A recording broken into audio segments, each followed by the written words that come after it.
Vamos a seguir con las aproximaciones. Las aproximaciones de números reales, números decimales, se utilizan muchísimo. Generalmente cuando uno quiere nombrar un número que tiene muchos decimales, como por ejemplo un tercio de metro de la cinta, no dice 0,333 con tantos decimales, pues termina redondeando a los centímetros, que serían la segunda cifra decimal, y hablando en centímetros, 33 o 34. Y igual en otras muchas situaciones, ¿de acuerdo? Bien, los redondeos, como veis aquí, o para los redondeos, si lo queréis de esta manera, necesitamos conocer cómo se llaman. Para poder estimar los redondeos necesitamos conocer cómo se llaman los elementos, cada una de las cifras que intervienen en un número decimal. Como por ejemplo aquí tenemos el número decimal pi, nos dice que lo redondeemos a las 10 milésimas. Para redondearlo a las 10 milésimas tenemos que saber cuál es la cifra de las 10 milésimas. Por eso hay que saberse el nombre. Aquí tenéis un ejemplo, un gráfico con el nombre de las cifras decimales. Lógicamente está la parte entera, que es la que está a la izquierda de la coma. Conocemos las centenas, la que iría antes serían las unidades de millar, centenas, decenas, unidades, serían estos elementos de la parte entera. Y luego la parte decimal tenemos las décimas, las centésimas, en segundo lugar, las milésimas. Hasta aquí pues casi todo el mundo lo tiene claro, pero también hay que conocer las que vienen detrás, por lo menos siquiera hasta la sexta cifra decimal, que sería la cuarta, sería la de las 10 milésimas, la quinta cifra sería las 100 milésimas y la sexta cifra, en el sexto lugar, serían las millonésimas. Y a partir de ahí, pues bien, conociendo hasta aquí, tenemos más que suficiente para trabajar. También los números decimales se pueden decir de muchas maneras. Por ejemplo, si tú tienes el número este que tenemos escrito aquí, 0,00025, se puede escribir tal cual como lo tenéis aquí, o se puede referir uno a él como la última cifra, o nombrando las cifras significativas, que serían 25 100 milésimas. Es decir, nos vamos a donde está el 2 y decimos que aquí tenemos 25 100 milésimas, ¿vale? Bien, de esta manera es otra de las formas que hay de nombrar estos números, ¿vale? Bien, vamos ahora a ver cómo se redondea. Por ejemplo, redondead a las 10 milésimas. Como estáis viendo aquí en el ejemplo este que tenemos puesto aquí, como se ve aquí bastante bien, si quieres redondear el número pi a las 10 milésimas, vamos a ponerlo aquí, es el número 5 que tenéis aquí en azul, ¿vale? Bien, pues miramos el siguiente, que sería la cifra siguiente, que en este caso es un 9. Si la cifra siguiente es mayor que 5, lo que hacemos es aumentar en una unidad la cifra a la que queremos redondear. Y si la cifra siguiente es menor o igual que 5, la dejamos como está. Es decir, en este caso, como la cifra de las 10 milésimas es este 5 que tenéis aquí, miramos la siguiente, que es un 9, pues el redondeo sería, como veis aquí, 3,1416. Es decir, hemos aumentado en una unidad, hemos subido en una unidad el 5 que había aquí y hemos puesto un 6. Esto sería redondear, porque estamos en el caso de que es mayor. Si hubiese sido menor o igual que 5, si es 5 también se aumenta, como dice ahí. En el caso este se aumenta, y en el caso de que sea menor que 5 se queda igual, ¿de acuerdo? Bien, esta es la forma de redondear, la tenéis expresada también aquí en este recuadro verde, y para redondear lo que hacemos es esto que tenemos aquí, ¿de acuerdo? Bien, en el caso de los números de los precios, como sabéis, se redondea siempre en los céntimos.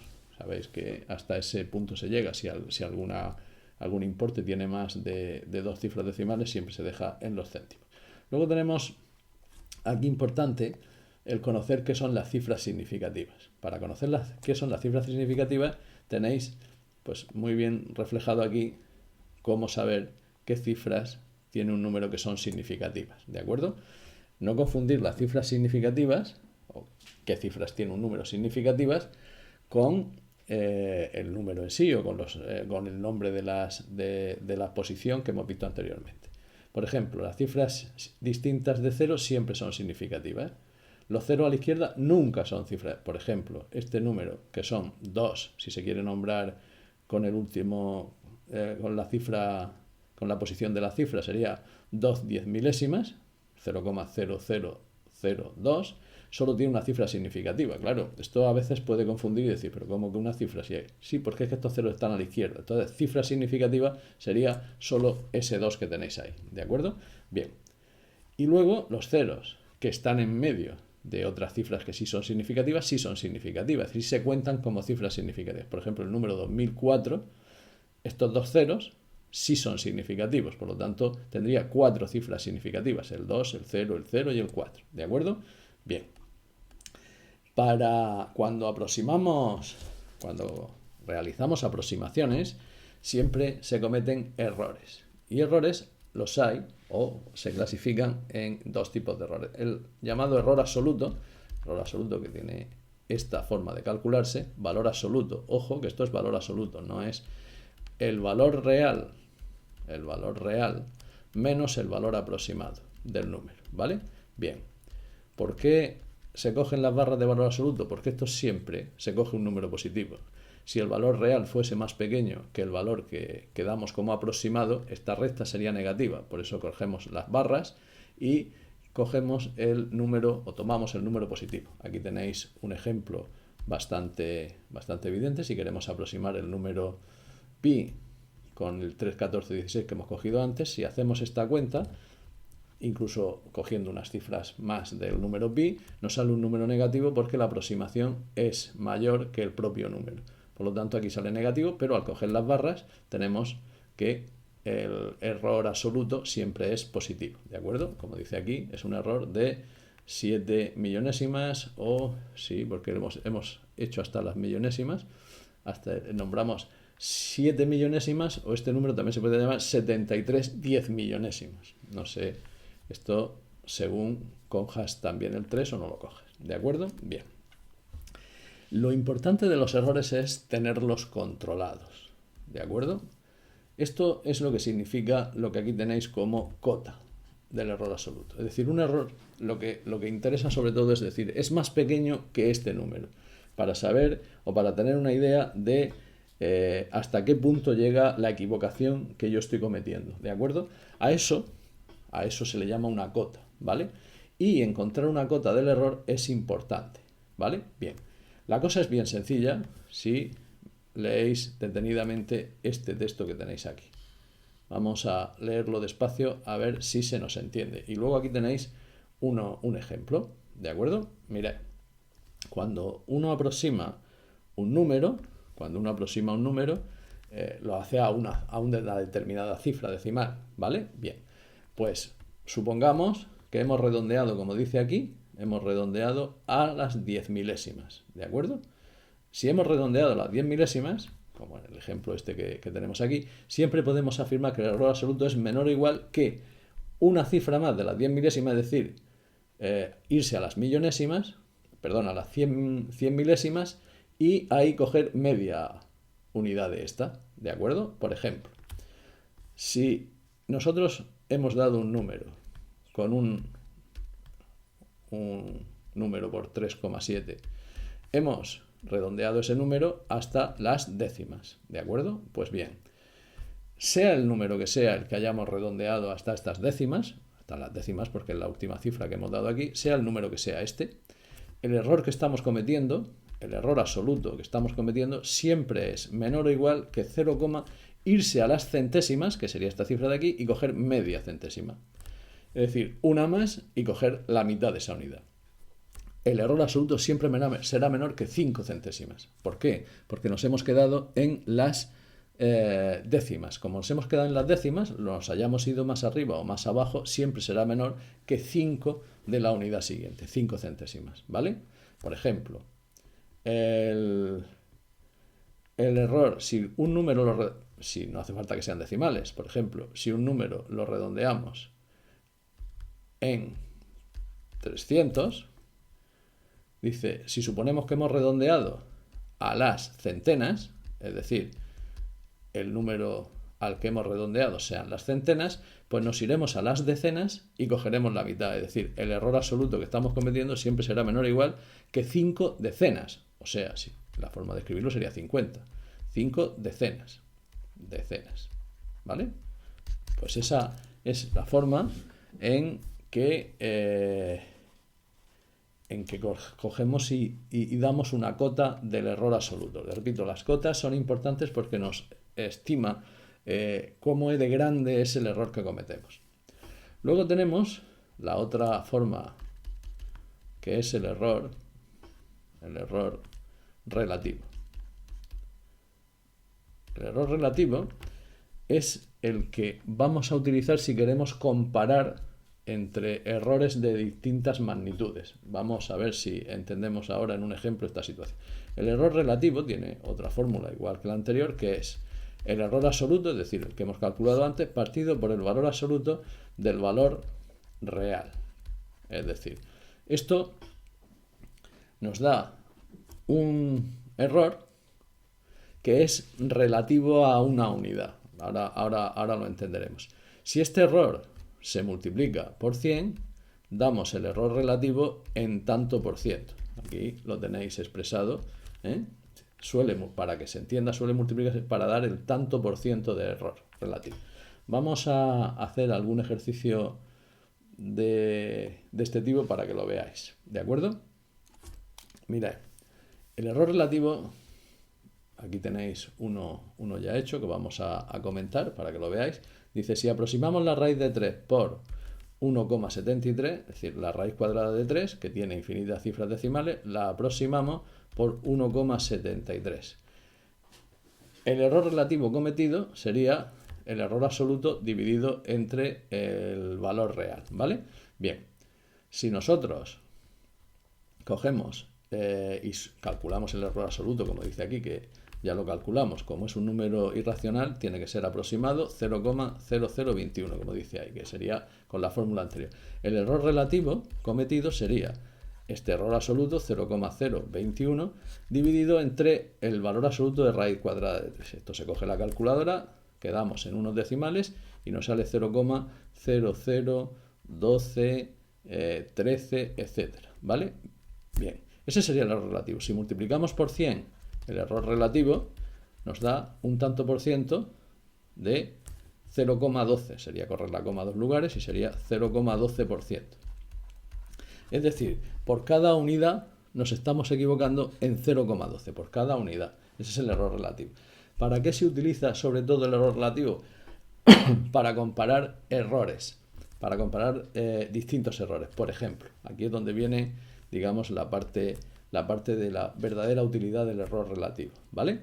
Mirad, nosotros tenemos una aproximación de un número A con 7,4 con un error absoluto más pequeño que 0,05 y B 900, con un error más pequeño que 5 unidades. ¿En cuál estamos cometiendo proporcionalmente un error más pequeño? Claro, como son medidas distintas, magnitudes distintas que no conocemos, la forma de comparar estos errores para saber en cuál de las dos medidas nos estamos equivocando más es el error relativo. Entonces lo que colocamos es el error relativo. Quiero que os fijéis en lo siguiente, en que el error absoluto que nos está diciendo aquí, el error absoluto no nos está diciendo quién es, sino nos está dando una cota, es decir, nos está diciendo que es más pequeño que 0,05. El error absoluto en el caso A. Y en el caso B, el error absoluto también nos lo da con una cota, es decir, no nos dice el error absoluto, nos dice que es más pequeño o igual que 5.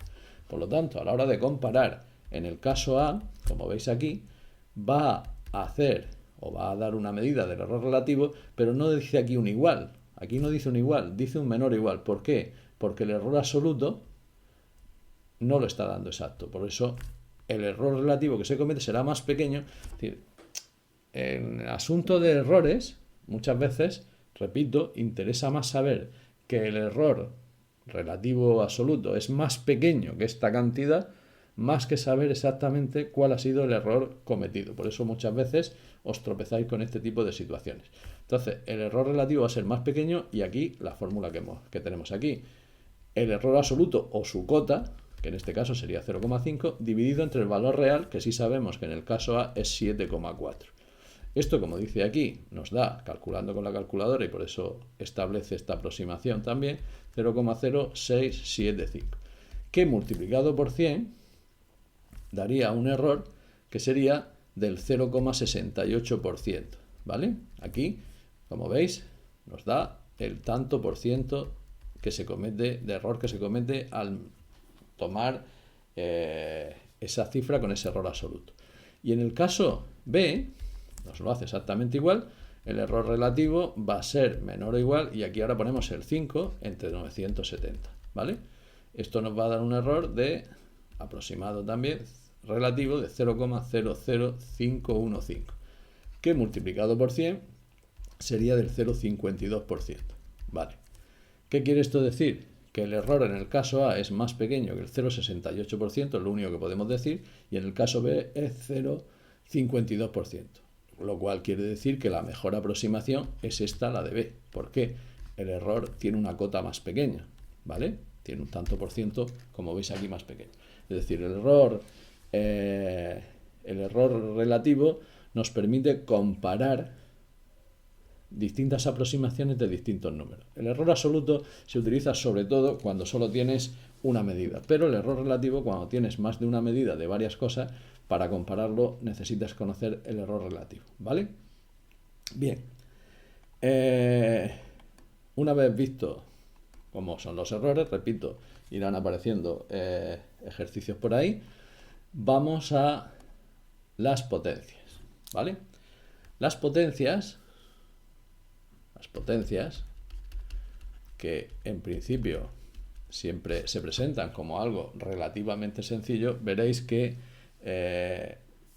son un poquito más de lo que parecen. Claro, la definición de potencia es bastante sencilla, la tenéis aquí. Generalmente es una potencia, está compuesta de dos elementos. Voy a desglosar antes cómo se denominan estos dos elementos.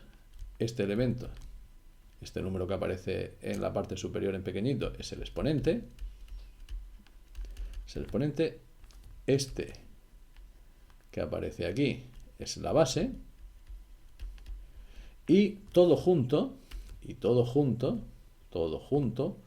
es la potencia. ¿Vale? Las matemáticas llevan consigo, como supongo que sabéis, un vocabulario que necesita uno conocer, porque cuando nos referimos a esos elementos nos referimos en la forma en la que habitualmente se llaman. Y claro, pues el elemento que está aquí se llama base, este es el exponente, y cuando se escribe todo se está escribiendo una potencia, y cuando se calcula también. Bien, según sean esos números, la potencia es más fácil o más difícil.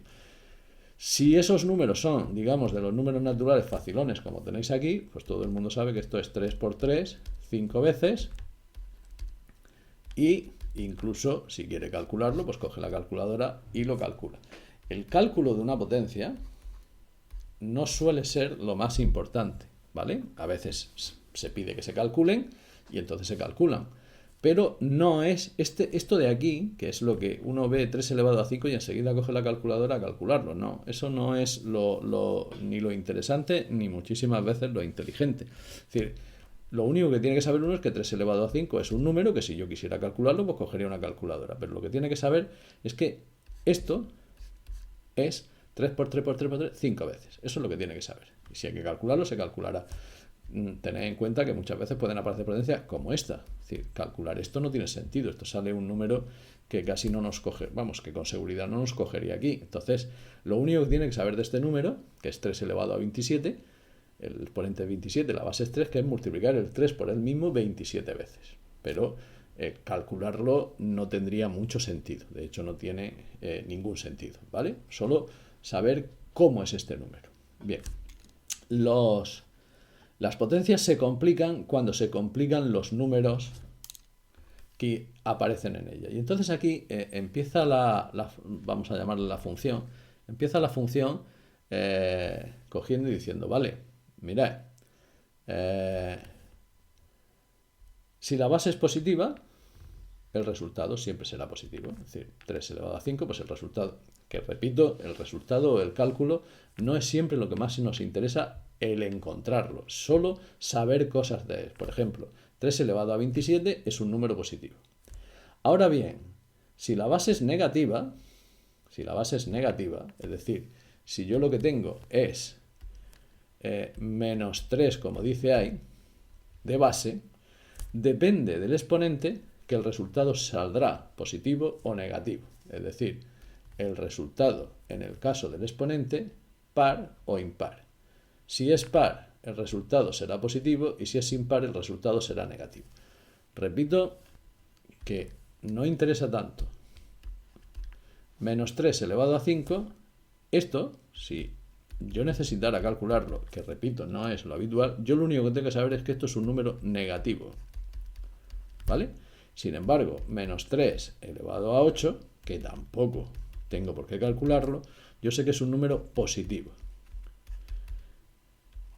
Eso quiere decir que esto se podría escribir como 3 elevado a 5, ¿vale? Porque el resultado que se obtiene es, menos 3 elevado a 5 sin meterlo entre paréntesis. Es decir, la potencia, esta, 3 elevado a 5, con un menos delante, porque sé que es negativo. Sin embargo, menos 3 elevado a 8 sería 3 elevado a 8. ¿Por qué? Porque el resultado de esta potencia es positivo y por lo tanto el signo negativo se le podría eliminar. Repito, yo con esto no estoy calculando. Lo que estoy es escribiendo cómo sale ese número, que es lo más importante en la mayoría de las ocasiones. ¿Vale?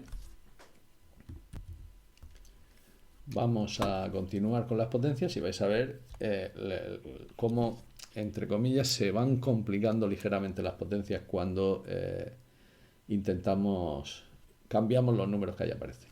Vamos a ver ahora lo que se llaman las propiedades de las potencias. Las propiedades de las potencias las conocéis. Yo voy a ir escribiéndolas aquí conforme van saliendo aquí. Generalmente uno dice, cuando hay que multiplicar potencias que tienen la misma base, se deja la misma base y se suman los exponentes. Esta es esta que tenéis aquí. Cuando queremos hacer un cociente entre dos potencias de la misma base, aquí lo de la misma base, que se dice así muy deprisa, es lo importante. Y esto de los dos puntitos muchas veces en matemáticas se deja de utilizar y se suele poner de esta manera, ¿vale? Vamos a cambiar, si no os importa, aunque aquí aparece, vamos a cambiar la m por la n, que es lo que estáis viendo aquí, que es como se suele poner muchas veces, ¿vale? Para entendernos. Vamos a reescribirlas poniendo eso como suele aparecer habitualmente. Es decir, las tenéis aquí, las voy a ir reproduciendo, a elevado a m. Vamos a ponerla de esta manera con la m primero, por a elevado a n es a elevado a m más n. Y el cociente, que es lo que estaba yo diciendo ahora, que no se suele poner con los dos puntitos, se suele poner como una fracción, porque a veces lo que no se hace es la operación. Esto yo lo he dicho antes y lo voy a repetir muchas veces.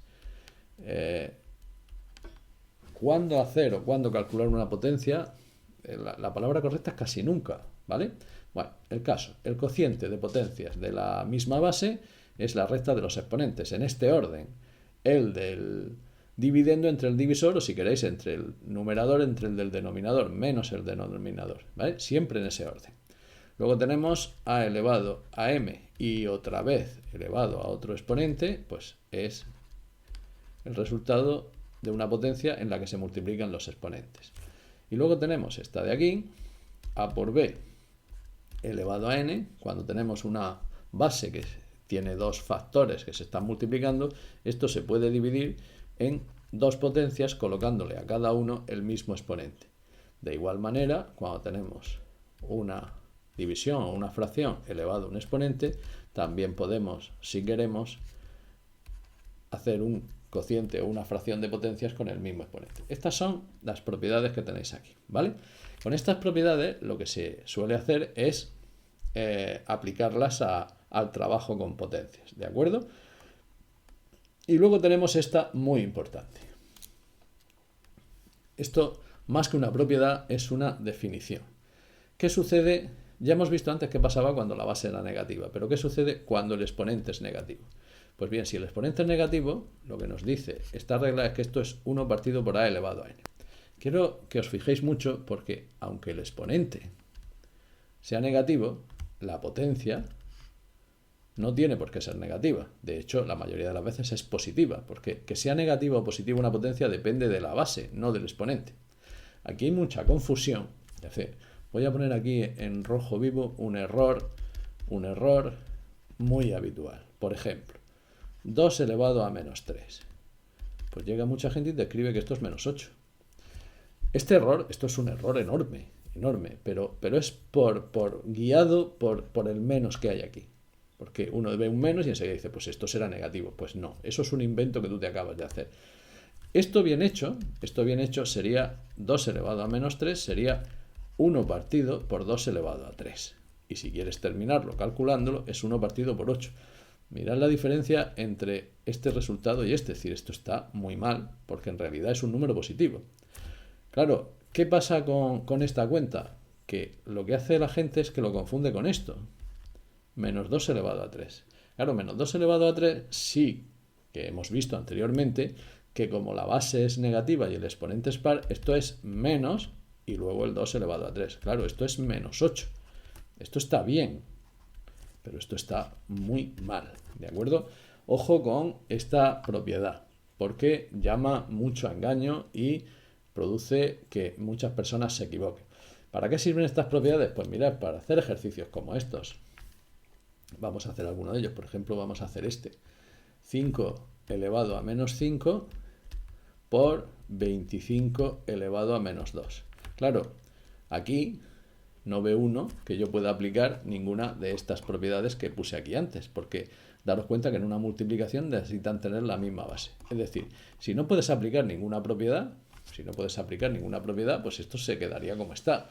Pero es que vamos a ver, lo que tiene uno que ver es que el número 25, que lo voy a poner aquí así para que se vea, el número 25, pues el número 25, aquí aparte, lo hago, 25 es 5 por 5, o sea, 5 al cuadrado. En el momento que tú tienes aquí una base que es 5 también, tú dices esto es 5 elevado a menos 5 por, y ahora pones 5 al cuadrado, que es el 25, y luego que está elevado a menos 2. Daros cuenta que aunque el exponente es negativo, esta propiedad de aquí, yo no la voy a aplicar porque sería pasar de una potencia con un exponente a una fracción. Esta propiedad solo se aplica en caso de verdadera necesidad. Mientras no sea necesario, yo trabajo con las potencias escritas de esta manera, porque ahora tenemos aquí 5 elevado a 2 y elevado a menos 2. Pues 5 elevado a 2 y elevado a menos 2 utilizamos esta propiedad que estoy escribiendo yo aquí, que esto va a ser 5 elevado a la multiplicación de los exponentes. Es decir, como yo sigo escribiendo todo junto, escribo el 5 elevado a menos 5 que está aquí, y ahora por, y 5 elevado a 2 por menos 2. Es decir, aquí sería 2 por menos 2. Y 2 por menos 2 es menos 4. ¿Vale? Ahora, esta multiplicación de potencias de la misma base, aplicamos esta, que dice que lo que dejamos es la misma base y sumamos los exponentes. Pues esto sería aquí 5 elevado a menos 5 más menos 4. Es decir, esta m sería un menos 5 y esta n sería un menos 4. Ya sabéis que nunca jamás se dejan dos signos que coincidan. O sea, que estén juntos. Se pone siempre un paréntesis porque dos signos juntos no. Y ahora se hace menos 5 más menos 4. Esto será 5 elevado a menos 9. Y ahora aquí, al final, por decirlo de alguna manera, si uno quiere, pues esto puede poner que es 1 partido por 5 elevado a 9. Y así se quedaría esto. Es decir, lo que no se hace es calcular esta potencia. Este último paso, pues si uno quiere dejarlo de esta manera, pues lo deja de esta manera. Pero si quieres dejarlo de esta manera, también lo puedes dejar de esta manera. De hecho, esta forma de escribir la potencia está más recogida, por decirlo de alguna manera, que esta. Por lo tanto, sería mucho más conveniente dejarlo de esta manera, ¿vale? Bien. Esto sirve también para ejercicios como estos que tenemos aquí. Vamos a hacer alguno más de estos en las que ya intervienen letras también. Vamos, por ejemplo, a hacer este primero que tenemos aquí, a al cuadrado por b elevado a 3 partido por a por b elevado a 4. Mirad, hay una propiedad que dice esto, a por b, me da igual que se llame a, las letras en matemáticas representan números y cuando hay letras pues uno trabaja tranquilamente sin mucho agobio. Hay una propiedad que dice que si esto está elevado a n, tú, si te interesa, puedes separarlo en dos potencias. Aquí me interesa porque como en el numerador también hay a y b, pues me interesa que esto esté separado en vez de junto, es decir, me interesa que esté a elevado a 4 por aquí y aquí que esté b elevado a 4. Y aquí arriba que esté a elevado a 2 por b elevado a 3. Como todos son factores, ahora tienes a elevado a 2 arriba y a elevado a 4 abajo. Puedes hacer una resta, sería a elevado a 2 menos 4, que sería a elevado a menos 2, ¿vale? Bien, pero ojo con esto, porque si aquí en vez de un por, que es lo que hay, hubiese un más, esto ya no se podría hacer porque las sumas en una fracción no las puedes separar. Los productos sí, porque esto es como si fuera, mirad, esto no se suele escribir, pero esto que tenéis aquí es como si fuera esto que voy a escribir ahora. Esto por un lado multiplicado por esto por otro lado. Esto se puede hacer porque son por, pero si fuese un más, esto no se puede hacer. Claro, al poder hacer esto así, puedes aplicar esto. Con lo cual, y volviendo a lo que yo sí que habría escrito aquí, tenéis que esto será a elevado a 2 menos 4, por un lado, multiplicado por b elevado a 3 menos 4. A 3 menos 4. Esto lo que nos da es 2 menos 4 es menos 2 y 3 menos 4 es menos 1. B elevado a menos 1. Y ahora esto, si lo que tú quieres es escribirlo como 1 partido por a elevado a 2 y 1 partido por b elevado a 1, recordad que el 1 no se pone nunca, se queda 1 partido por b. Y si quieres multiplicarlo y poner que 1 por 1 es 1 y ponerlo de esta manera, pues también lo puedes hacer. Esto, hay quien lo que hace, voy a borrar aquí para hacerlo en este lado. A ver, borramos esto. Repito esto, cuando estamos aquí voy a volver, supongamos que estamos aquí, partido por a elevado a 4 y b elevado a 4 aquí. Repito, cuando estamos aquí, esta es una forma de hacerlo, y cuando uno va cogiendo práctica y se va dando cuenta que aquí hay un por, que aquí hay un por, que no hay un más, repito, las potencias, a ver si esto se nos mete en la cabeza. Las potencias se llevan fatal con las sumas y con las restas, y se llevan muy bien con las multiplicaciones y las divisiones, ¿vale? Para eso, ni más ni menos que recordar que aquí no hay ninguna de las propiedades de las potencias que esté con sumas o restas. ¿Lo veis? Están todas con multiplicaciones y con divisiones. Ojo cuando en unas potencias o en un juego de potencias te aparecen los más. Mucho cuidado porque ahí hay muchísimos errores. Mirad, decía que en vez de hacer todo esto, cuando uno coge práctica dice, hombre, como a al cuadrado se va a juntar, por decirlo de alguna manera, con a elevado a 4, pues de aquí este 2 se va, este a elevado a 2 se va, y de aquí, de este 4, solo van a quedar 2, que es lo que pasa aquí. Total, que aquí al final, voy a hacerlo de otra manera, para que se vea con otro color mejor, voy a coger el color rojo, es decir, lo que va a suceder es que aquí, en este a elevado a 4, esto es lo que pasa, como va a ser 2 menos 4 y va a quedar un menos 2 que al final se va a terminar yendo al denominador, pues lo que uno hace es decir que este a elevado a 2 va a desaparecer de aquí y que este 4 van a quedar 2. Y lo que va a suceder es que esto, en la parte de las a's, va a quedar un a elevado a 2 y un 1 aquí, que ya veremos si hay que multiplicarlo porque cuando se va a un factor lo que queda es un 1. Aquí siempre hay un 1, ¿vale? Entonces, cuidado porque cuando se va algo, cuando se tacha algo, todo el mundo dice, no queda nada, eso es un 0. No, en el caso de los factores lo que queda es un 1. Bien, y con el b elevado a 3, y con el b elevado a 3 y b elevado a 4, pasa exactamente lo mismo. Como va a haber que hacer 3 menos 4, que yo ya lo sé, porque tal y como está el ejercicio va a ser así, pues va a quedar que este b elevado a 3 se va a ir y que aquí, en vez de 4, va a quedar 1, que como ya sabéis, lo que hace es que no se pone.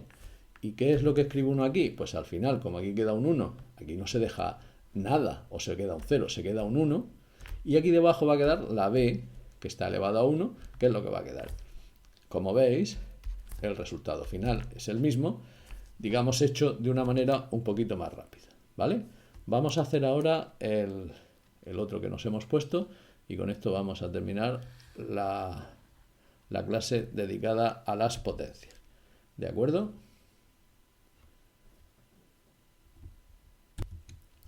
Vamos a hacer el segundo. Vamos a escribir aquí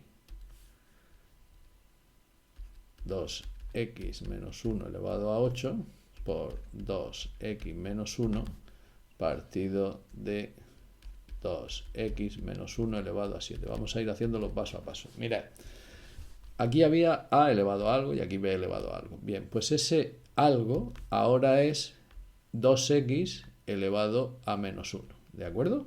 Entero. Eso es resulta que aquí también está 2x elevado a menos a 2x menos 1 elevado, solo que esta vez aquí hay un 1, ¿vale? Pues esto es un producto de potencias de la misma base, es decir, esto es como algo elevado a m por algo elevado a n, esto es ese mismo algo elevado a m más n. Quien sea este algo es lo de menos, este algo aquí es 2x menos 1, pues entonces lo que hacemos es 2x menos 1 elevado a 8 más 1, que es 9, ¿vale? Este 9 ha salido de sumar este 8 con este 1, ¿vale? Y en el denominador tenemos 2x menos 1 elevado a 7. Como es la misma base, pues ahora se restan los exponentes, y esto sería 2x menos 1 elevado a 9 menos 7, que yo ya pondría 2, pero lo estoy escribiendo para que se vea bien, 2x menos 1 elevado a 2. Y esto, que es una expresión algebraica, se podría quedar así o se podría hacer este cuadrado. Lo lógico es, cuando estamos trabajando con potencias, es dejarlo así, porque de esta forma hemos simplificado, que es lo que se pretende con estas cosas, esta expresión. En la próxima clase veremos los radicales, las raíces, y veremos, como estáis viendo aquí, que los radicales son también potencias. Aquí lo tenéis escrito para que se vea, pero esto será en una próxima clase. Lo dejamos aquí y en un nuevo vídeo empezaremos con los radicales, las raíces, que es como se las conoce habitualmente. Un saludo y hasta luego.